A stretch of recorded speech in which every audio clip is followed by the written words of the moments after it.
Visą savaitę važinėdamas po objektus girdėjau, jūs pasiekėte savo kelionės tikslą iš Veizo. Tai pasiekiau savo tikslą. Čia yra mano šiuo metu va šitos. Buvo pačias šviesiausias krevetės, kurios išeina. Ir dabar man lieka pačios šviesiausios. Aišku, yra mailiaus, bet iš tokių, kurios jau gatavos, čia yra šviesiausias mano krevetės. Tai mano tikslas buvo atsirinkti, pasidaryti, vat tokių. Aišku, visą laiką reikia vaikus perrašyti, visą laiką, bet tas procentas šviesių vis mažėja ir mažėja. Ir savo turiu, vat, tokias krevetkas, čia visai kita šviesa. Ir tokių krevetkų turiu 3 akvariumus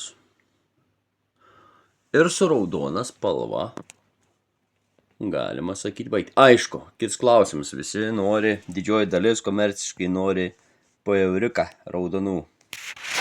Bet ar man dabar daryti dėl to, kad visi nori? Man jis iš tom gerai.